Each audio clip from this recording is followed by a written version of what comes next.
The Basques are an indigenous ethno-linguistic group mainly inhabiting Basque Country. The history is therefore interconnected with Spanish and French history and also with the history of many other past and present countries, particularly in Europe and the Americas, where a large number of the descendants keep attached to the roots, clustering around Basque clubs. Origins. First historical references in the 1st century. Strabo wrote that the northern parts of what are now Navarre and Aragon were inhabited by the Vascones. Despite the evident etymological connection between Vascones and the modern denomination Basque, there is not direct proof that the Vascones were the modern Basques' ancestors or spoke the language that has evolved into modern Basque, although this is strongly suggested both by the historically consistent toponymy of the area and by a few personal names on tombstones dating from the Roman period. 3 different peoples inhabited the territory of the present Basque autonomous community, the Vardulalic, Aristia and Ortogons.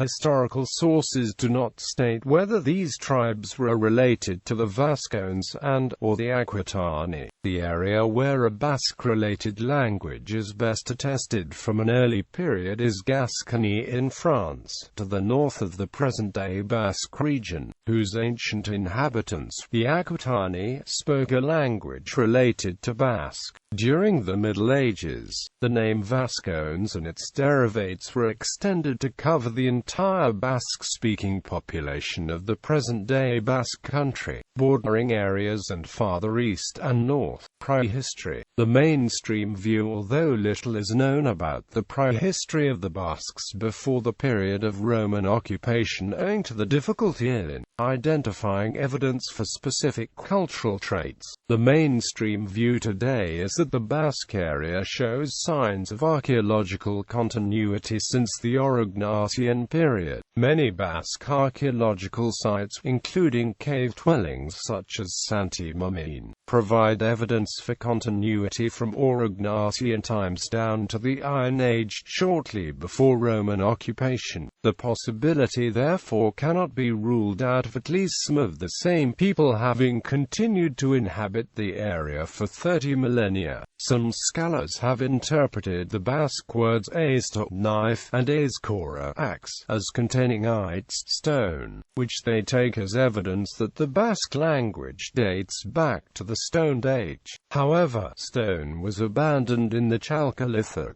and aizkora is sometimes considered to be loaned from Latin ascola, cf. Spanish azuela, Catalan aizal. Genetic evidence. A high concentration of Varh among Basques, who have the highest level worldwide, had already been interpreted as suggestive of the antiquity and lack of admixture of the Basque genetic stock. In the 1990s, Luigi Luca Cavalli Sforza published his findings, according to which one of the main European autosomal components, PC5, was shown to be a typically Basque trait believed to have receded owing to the migration of Eastern peoples during the Neolithic and Metal Ages. X-chromosome microsatellites also seem to point to Basques being the most direct descendants from prehistoric Western Europeans, having the highest percent of Western European genes but found also at high levels among neighbor populations, as they are also direct descendants of the same people. However, mitochondrial DNA have cast doubts over this theory. Alternative theories. The following alternative theories about the prehistoric origins of the Basques have all had adherents at some time but are rejected by many scholars and do not represent the consensus view. Basques as Neolithic settlers. According to this theory, a precursor of the Basque language might have arrived about 6,000 years ago with the advance of agriculture. The only archaeological evidence that could partly support this hypothesis would be that for the Ebro Valley area, Basques arrived together with the Indo-Europeans, linked to an unproven linguistic hypothesis that includes Basque and some Caucasian languages in a single superfamily. Even if such a Basque-Caucasian connection did exist, it would have to be at too great a time depth to be relevant to Indo-European migrations. Apart from a Celtic presence in the Ebro Valley during the Urnfield culture, archaeology offers little support for this hypothesis.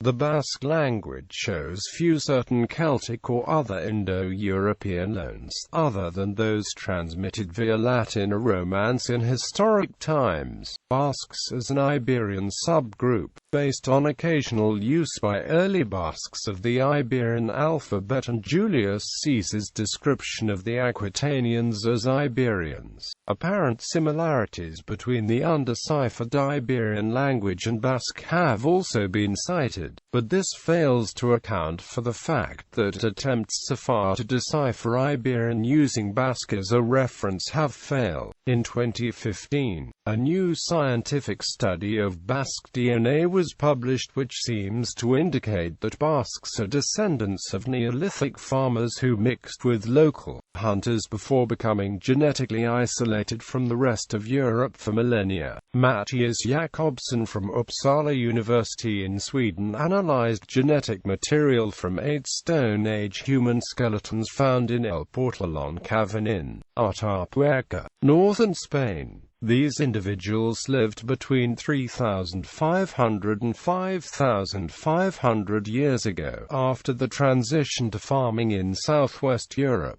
The results show that these early Iberian farmers are the closest ancestors to present-day Basques. The official findings were published in Proceedings of the National Academy of Sciences of the United States, America. Our results show that the Basques trace their ancestry to early farming groups from Iberia, which contradicts previous views of them being a remnant population that trace their ancestry to Mesolithic hunter-gatherer groups, says Professor Jakobsen. The Basque Country in prehistorical times, Paleolithic about 35,000 years ago, the lands that are now the Basque Country, together with neighboring areas such as Aquitaine and the Pyrenees, were settled by Cro-Magnon, who gradually displaced the region's early Neanderthal population. The settlers brought the Aurignacian culture with them. At this stage, the Basque Country formed part of the archaeological Franco-Cantabrian province which extended all the way from Asturias to Provence. Throughout this region, which underwent similar cultural developments with similar local variation, Aurignacian culture was successively replaced by Gravettian,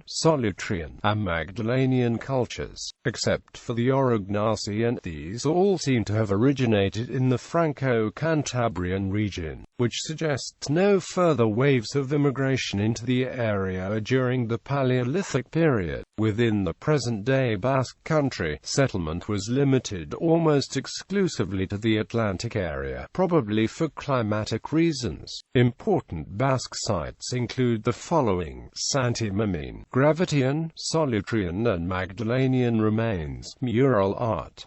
Bolincaba, Gravettian and Solutrean, Ermisha, Solutrean and Magdalenian, Amalda, Gravettian and Solutrean, Coscoby Low, Aurignacian and Solutrean, Eitzbatat, Aurignacian, Gravettian, Solutrean and Magdalenian, Isturitz, Gravettian, Solutrean and Magdalenian, mural art.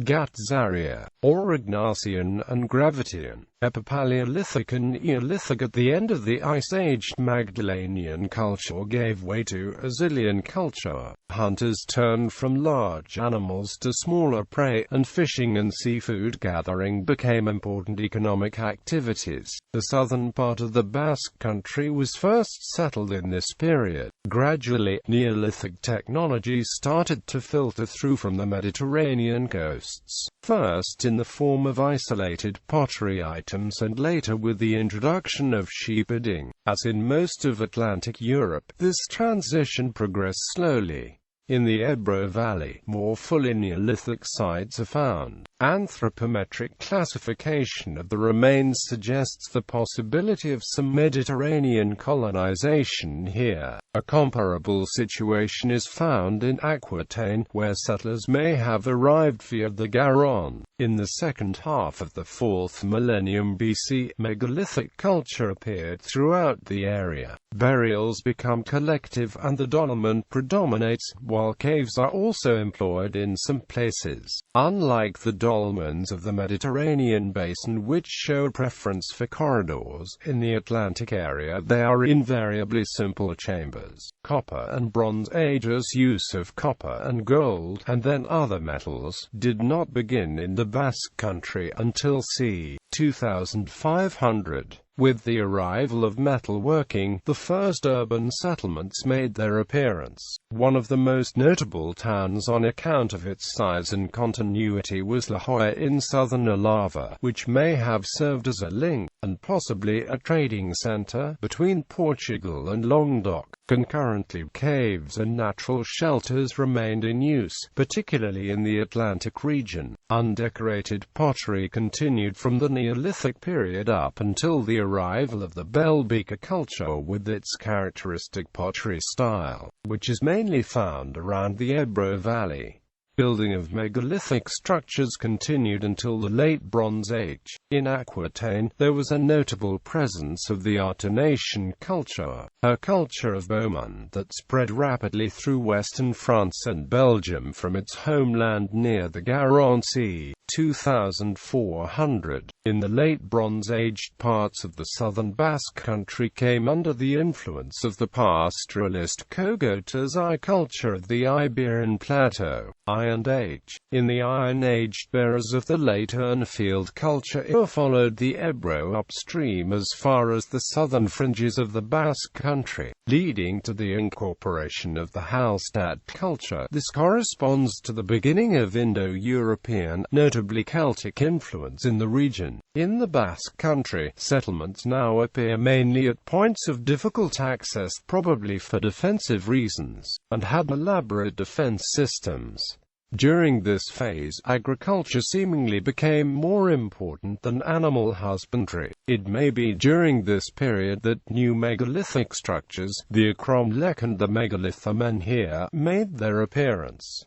Roman rule. On arrival of the Romans to current southwest France, the Pyrenees and its threshold up to Cantabria, the territory was occupied by a number of tribes, most of them non-Indo-European. The Vascones show the closest identification with current Basques, but evidence points to Basque-like people extending around the Pyrenees and up to the Garonne, as evidenced by Caesar's testimony on his book De Bello Gallico, Aquitanian inscriptions, and several place names. Most of the Aquitanian tribes were subjugated by Crassus, lieutenant of Caesar, in 65 BC. However, prior to this conquest, the Romans had reached the upper Ebro region at the beginning of the 2nd century BC, on the fringes of the Basque territory. Under Pompey in the 1st century BC, the Romans stationed in and founded Pompeiello, but Roman rule was not consolidated until the time of the Emperor Augustus.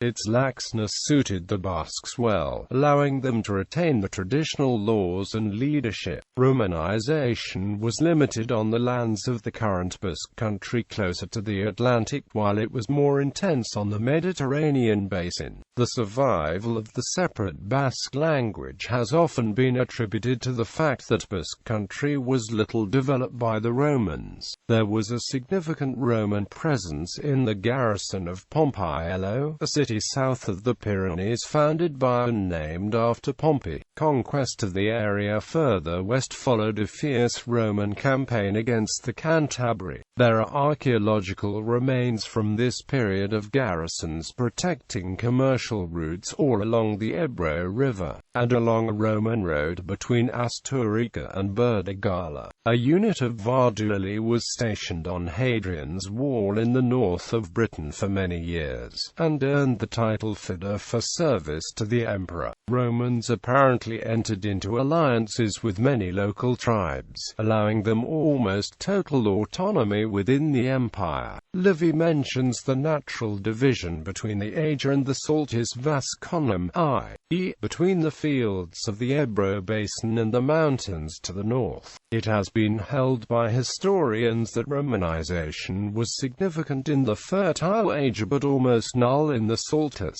where Roman towns were scarce and generally small. However, the latest 21st century findings have called into question that assumption, highlighting the importance of fishing and mining sector on the Atlantic Arch, as well as other settlements dotting the Atlantic basin. The Bagaudae seem to have produced a major impact on Basque history in the late Empire. In the late 4th century and throughout the 5th century, the Basque region from the Garonne to the Ebro escaped Roman control in the midst of revolts. Several Roman villas were burned to the ground. The proliferation of mints is interpreted as evidence for an inner limes around Vasconia, where coins were minted for the purpose of paying troops. After the fall of the empire, the struggle against Rome's Visigoth allies continued.